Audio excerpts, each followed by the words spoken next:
Hi, good morning, everybody. It's Deborah here, proud founder of Essentially, and this is the Sphere of Success podcast, where every week we're discussing interesting news from wonderful people that we come across in business that have something to offer of value, so that we know that we're not on our own, that we have a huge network to be able to fall back on.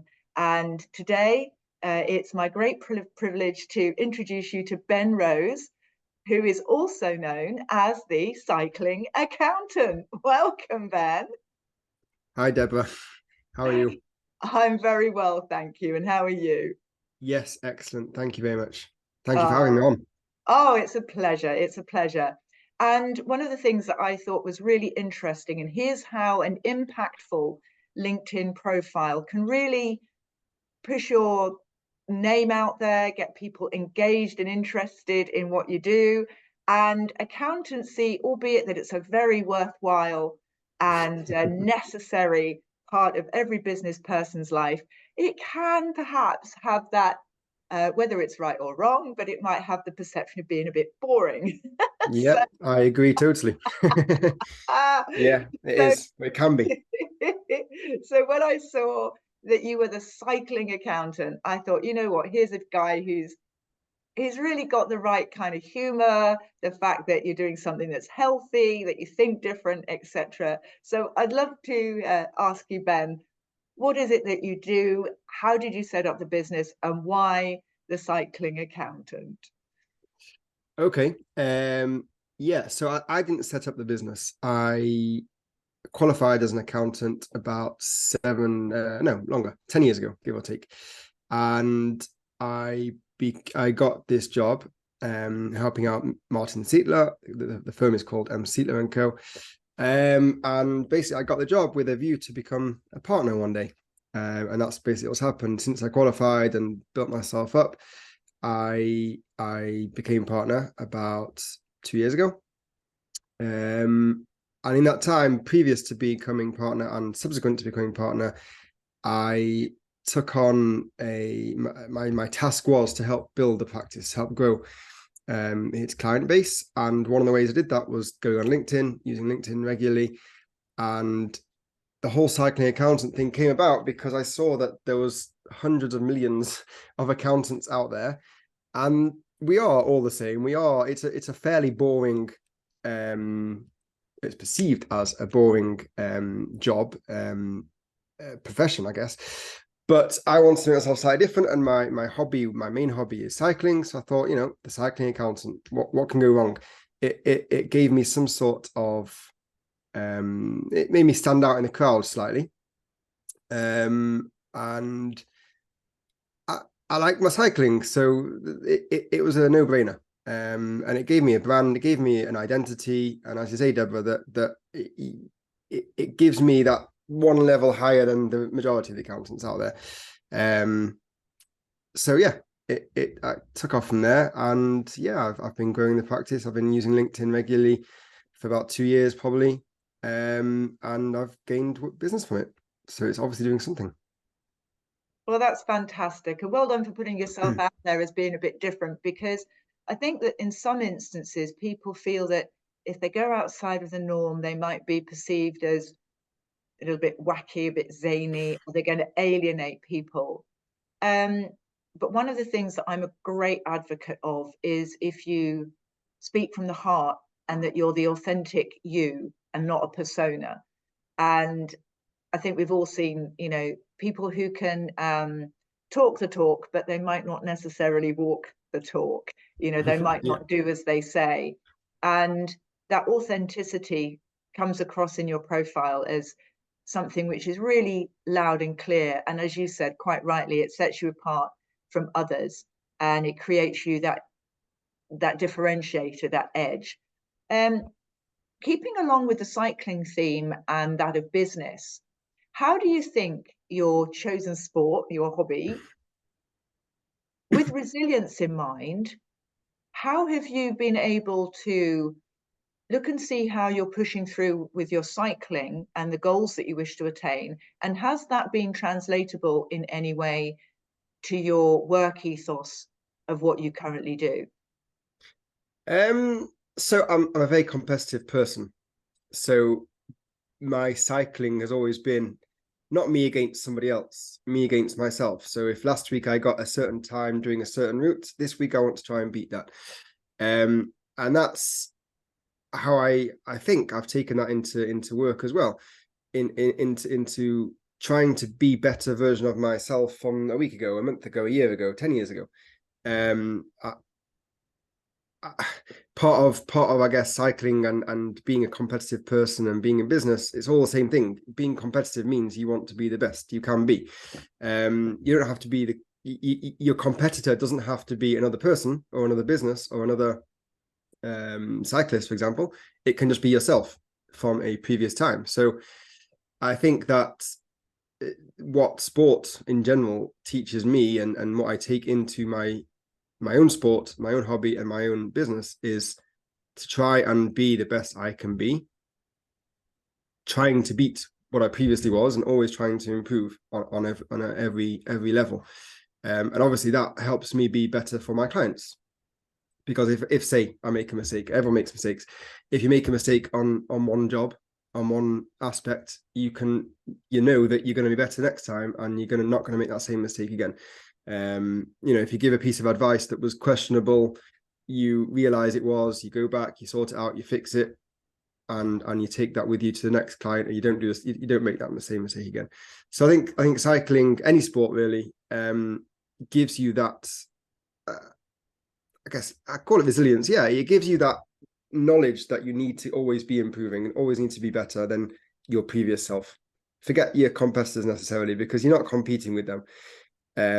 If you're the best version of yourself, then clients will see that and will jump on board. Thank you, because that's really interesting, because not once have you said that you compare yourself to others, which for me can be a very dangerous thing, because you Yeah. don't know, one, if they're being authentic in themselves, and you concentrate on you. And the other thing that you've mentioned, which really resonates, is that you put the hours in and you do this daily, bit by bit, incremental step by incremental step. And then when all of that collective comes together, you've actually got a significant difference, let's say in 6-12 months. From your perspective then of using that in your own business, could you give some insight as to the businesses that you help about how they can unpack some difficulty, some areas of blockage by utilizing that bit by bit approach? And how you would say, how would you go about problem solving in a business from the client's perspective? It's a loaded question. There's lots to talk about.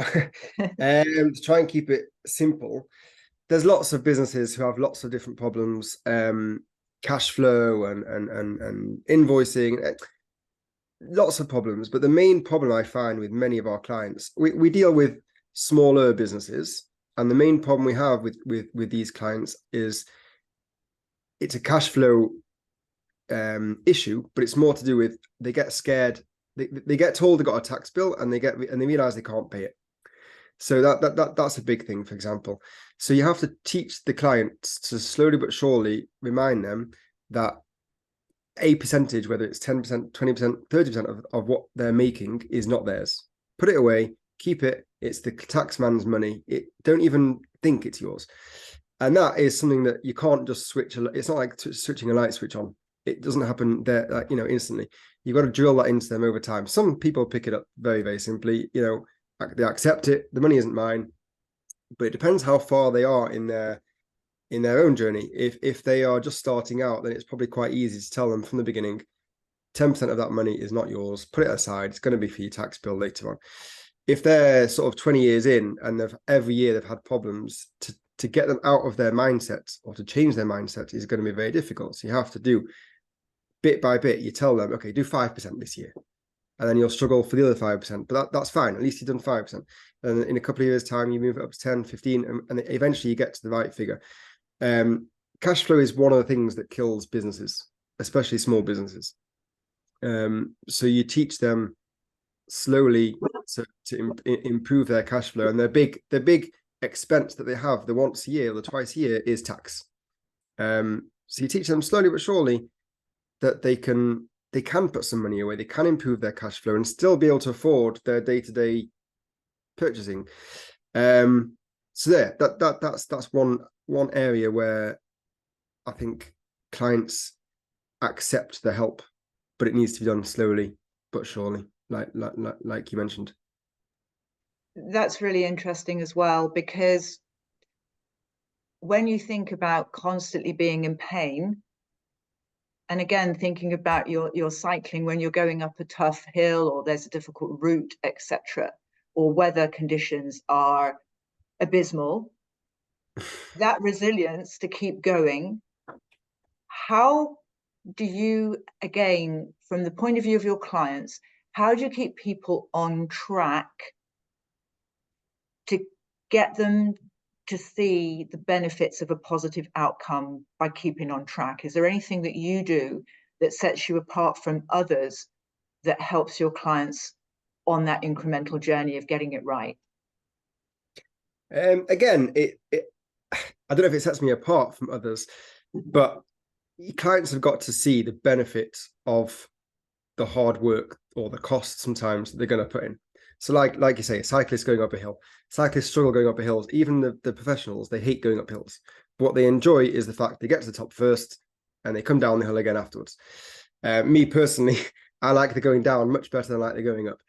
But this is the same in business, because you've got to make an investment either in time or money or in stress, maybe sometimes, to get a what's the word I'm looking for? To get a concept, a process started.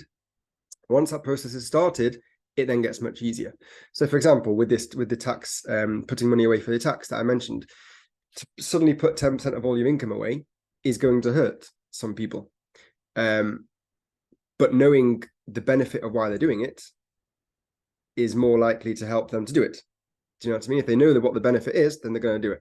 And that's the same with any, I don't think that sets me apart from anybody. I think all accountants would tell their clients the same thing.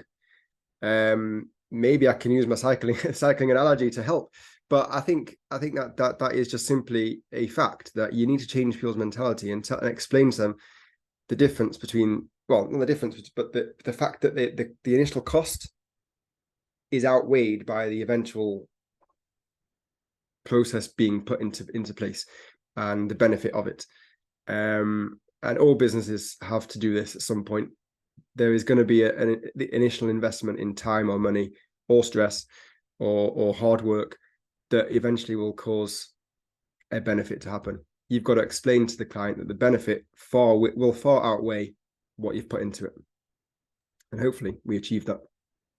That's really interesting point, because again, it's going through that pain barrier and almost reframing it as a challenge, one that you want to keep on with and get excited about that challenge, as opposed to a wet blanket of something that is always over your head. It's that, as you mentioned right from the beginning, which I really thought was great, it's about the mindset and treating it like, in a professional way, it's a game, and that it's an enjoyable game if you get the mindset right, because it's not always going to be a bed of roses. And starting up a business and doing business successfully very rarely is a get rich quick scheme. Yeah. I mean, just sorry to interrupt you, just going back to the whole sport analogy. No top sportsman or woman has got there easily. You know, they wake up at 6 a.m. to go and train if they've got a job at the same time. Or, you know, the Olympics are coming up now. You talk about the swimmers and the gymnasts, that they've got jobs on the side because they can't afford to live just off their profession, so off their sport. So they're getting up at 5, 6 o'clock in the morning to go and do 3 hours of training before they get to the office or before they get to work. It doesn't come easy. That's why you've got to invest.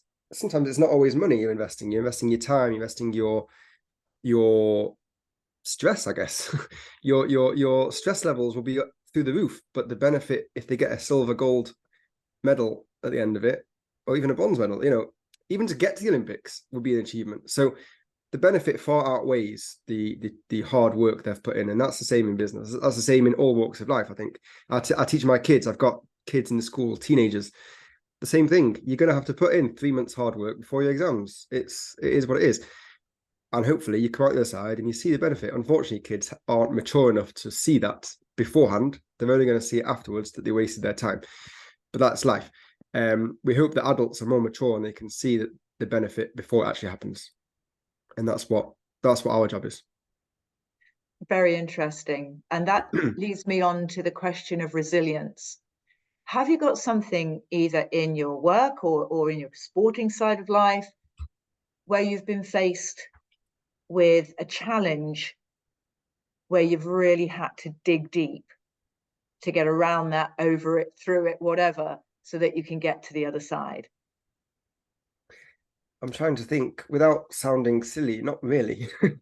There's always challenges. They're not major challenges sometimes, but there's always challenges. I mean, I do a charity bike ride every year, where I ride 100 kilometers, hope to raise as much money as possible. And one year I set myself a challenge of doing the 100 kilometers in less than 3.5 hours, which is pretty quick. It's not Olympic speed, but it's pretty quick for the amateur cyclist. And I gave myself that challenge, and I had to put in a lot of training for it, and I did it. And I was halfway around the 100 kilometers, about 50, 60 kilometers in, and I thought the time is going well, but we haven't got to the hardest part of the course yet. So I felt like I'd part of the challenge was, if I did it in this time, people would give me extra money for the charity. So it was a sponsored ride. So obviously I was working hard for myself to do it in my own time that I wanted to beat, but also the quicker I did it, the more money the charity would get. So I wanted to do it, and the last 40k was really hard, but I really went for it, and I did it within the 3.5 hours, and I think probably raised about an extra £500 for the charity by doing so. But not more importantly, but for my own sake, it was huge that I overcame that brief bit of, oh, I'm not going to do it, and I did it. Sorry that answer wasn't so great business wise, because in business thankfully I've not really come up against that many challenges that I felt like I've had to really fight against. Do you know what I mean? Not yet anyway. Well, that's it. You never know when they're around the corner. We wouldn't wish it on anybody. But I think that with the fact that, here's the thing, maybe with your competitive mindset and your resilience already that's innate in you, the challenges that others might perceive as being huge might be something that you think, right, well, okay, this is just life, and we just get on with them and do them. Because what I've noticed before we had the discussion today is that you're very pragmatic about things, and that you don't sensationalize or think that you've got a level of confidence in yourself which is innate, which is refreshing, because one, you don't compare yourself to others. Two, I think you've got good high quality self-esteem without arrogance, which is a great quality to have. And I think you come across with a lot of compassion, not just for your clients, but also for yourself, because you realize, you're the vehicle that you've got to spend driving for the rest of your life. So, it's great. One of the things, again, which I'm really interested to hear from you is, you talked about raising that extra money for charity, which leads us on to the reason why people do things in business, for your clients or any aspiring accountants. What would you say would be the biggest thing to hold in your mind while you're going through these challenges, so that you can see the prize at the end? How do you tackle that? Because you alluded to it with raising extra money for the charity. What do you keep in your mind to keep yourself going through difficult times? I think everyone's got to have the why. On LinkedIn, it's the big thing. This is my why. My why is, I've got kids and a family to look after, and want to take them on holiday and that sort of thing. And in the back of my mind, sometimes I feel like I can't bother to work today, but being a partner in a firm is if I don't turn up in work, there's a chance that I'll earn less. So, or if I struggle with a challenge and I sort of half give up, I'll earn less. So my whilst money isn't everything, obviously you want to look after your family ultimately, and you know, that is my why. And I guess that's sort of the question you're asking is, what is your why in simple language, I guess. And that's it. You've got to have that in your mind every day, every morning when you wake up in the morning. I mean, even when you're leaving at night, should I say a bit longer? I've got stuff to do. And I think that's me. I think other business owners have to do that as well. It's not just people are in business, unfortunately, to make money. At the end of the day, that's why we're in business.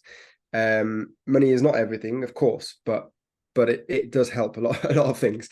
But we're in business to make money and to give our families the lives that they want and need and maybe deserve. So ultimately, the answer is you just got to keep thinking, why are you doing this? Why are you getting up in the morning to go to the office? Why are you getting up in the morning to go to the factory?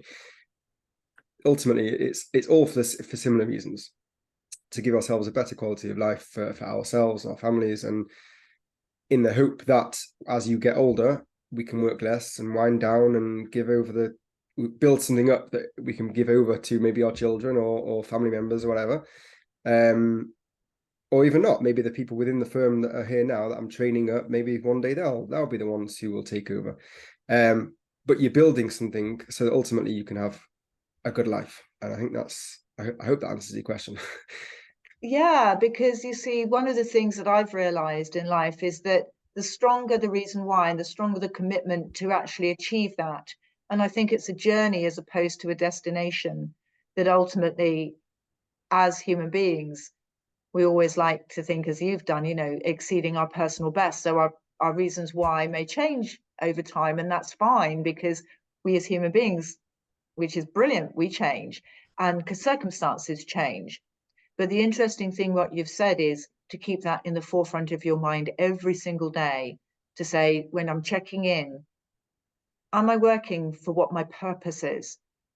Is this getting me closer to where I've set my target, my goal, my reason why? And it's about translating that into every single day. And it's not often that you come across, and I haven't heard it said by anybody else, where you say that you do this on a continual basis, on almost a twice daily basis. You come in, you're thinking about it, you're getting up, you're thinking about, why am I doing this? What's my purpose?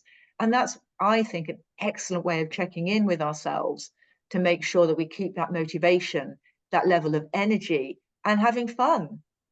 Because Yeah. one of the things that business can be is pretty difficult and not fun. And it's like when you made the analogy going up the hill, no cyclist likes really hill work, but you love coming down. It's Yeah. almost like you've got to have that to have the other. Yeah. I And mean, don't get me wrong, understanding. I Yeah. care about my clients as well. Yeah. Yeah. But ultimately the reason why I care about them is, I hate to say this, but to make my money from them. I care about them dearly. I would run a mile for most of my clients. But I mean, some of them are family members and friends as well, so it does help. But even the ones who aren't, I would do everything in my power to keep them in business, to keep them tax efficient, to keep them happy with their business and doing well in their business and growing their business. But ultimately, I'm doing that for my own selfish reasons. I've got, any person in business has to be honest with themselves that's what they're doing it for. And they know that. And I know that if I buy something from them, they're going to charge me properly, and I don't. That's absolutely fine. Because ultimately, my why is probably the same as their why. They've got a family to look after. They've got a early retirement plans to go and live wherever they want to go and live. That's life, and I think, yeah, it's. I think everyone has that. Their why might be slightly different, but they have their why, and most of their why is not necessarily helping their clients. It's very nice. It's definitely something in my mind, but it's not the reason why I wake up in the morning. Well, I think that what you're saying is that if they're thriving, you're thriving. Yes. Absolutely. which is a Absolutely. wonderful symbiotic relationship, because you see it in nature. Um, we are here to help others, so that in the plane, what does it say first? Put your own oxygen mask on first, because if you're not right Yeah. to help others, how can you do that properly? Yeah. So Yeah. absolutely, you have to look after yourself first, so that you can look after others in the best possible way that you can. And that everybody thriving, everybody in abundance is amazing, because why wouldn't we be having something that comes back to us because we're helping people? And that can be from within the office as well, or within our own ecosystem. Um, One of the things that I think also is important when we're building our businesses is not to forget those who support us, our family members, our loved ones. How would you say you put the business context into place to get the best out of both worlds, from both your personal and your work commitments? Oof. Again, I think it probably goes back to the same thing. You've got your family is at the forefront of your mind when you're attempting to do well in business, but it's also your family you've got to thank for doing well in business. I mean, when I was studying for my accountancy qualifications, I remember I was not around to help my wife with my kids at those first couple of years that we were married, and I was nowhere. I was nowhere to be seen. But obviously, I thank her, and I appreciate that what she did to help me qualify, and I'm here where I am today because of it. That is the main sort of, whilst I'm thinking of the why, in the sense that this is why I'm making money, I'm also thinking of the same people, the same idea, when I'm thinking, well, this is how I got to where I am. So it might not be immediate family, it might be other people who have helped along the way. There are always people that you just have to appreciate any help you get. I think that's, as time goes on, you get help from all sorts of angles. You get professional help, you get emotional help, and all these sorts of things, and it all counts to make you the person you are. So yeah, I mean, that's the sort of thing that I would be thinking about as well on a almost daily basis. The same as I think about my why, I'm thinking about whose input has helped me to get where I am. Yeah, yeah, I think that's, and the appreciation that I think we show to those people who support us and have faith in us. I believe also that that is a very strong part of being successful. To make sure that everybody knows that it's part of a team, as opposed to the one person show going out there. And I love the fact that that you're always mindful of those people who've helped you along the way and who are constantly in there. Because I have had it before where I've heard people and they're so busy climbing the ladder, but then when they look back, they've put the ladder on the wrong wall, and they've realized, oh, I've got no family, because for the very people that I tried to help, I never saw them and I wasn't there. Because when you're in the thick of it, you've got to have people who are understanding, but also take out the time to be able to be with them. So yeah, that's it's very interesting what you say, how you manage it. Um, with regards to people who are setting out in business, do you have any words of wisdom that could help them put the right balances and checks in place from an accountancy perspective that would stand them in good stead for the years to come? So going back to what I said before about cash flow or lack of is one of the main reasons businesses destroy themselves. A lack of cash flow will ultimately lead to bad business practice and bad behavior, in terms of, if you've got bad cash flow, you step on you're sending out statements too often, and clients will get annoyed. That sort of thing will happen. Cash flow is very important. So anyone starting out in business, cash flow is, make sure your cash is king, as they say. Make sure your cash flow is up to scratch, and if you are struggling with cash flow, sort out that problem before you sort out any other problem. And that, going back to saving for tax, is the most simple form of keeping a bit of cash back for when you know you've got a big bill coming up. And tax, unfortunately, is inevitable. Other things aren't as inevitable, but depending on your business, you will have some sort of inevitable, every so often, big expenses. Therefore, save for them. Some businesses don't need to save. Their cash is very good. They've always got money in the bank, and they're very happy to every so often pay 10 grand a year on tax without thinking about it. But other smaller businesses, they need to save that 10 grand over the course of the year so that they can afford to pay it and not be hit cash flow wise. So yeah, cash flow is definitely big. The other thing is seek advice from everyone. That's probably the main thing. Seek advice from everyone. Your accountant can give you as much advice as possible, business wise, tax wise, but get coaches, get friends. Just hear what they say. A lot of people have a lot of good advice to offer, and don't just shoot it off because they're not qualified. Maybe people who don't realize often give you the best advice. That could be family members who aren't accountants, but they might just tell you something. They might help you. They might never have been in business before, but just by listening to them, a lot of what they say could be helpful. Obviously, take it with a pinch of salt if they have absolutely no idea what they're talking about. But if they have a bit of an idea, definitely listen to their advice. Anything else I can think of? No, not off the top of my head. No. Now, well, you've mentioned something that's really important, is listening.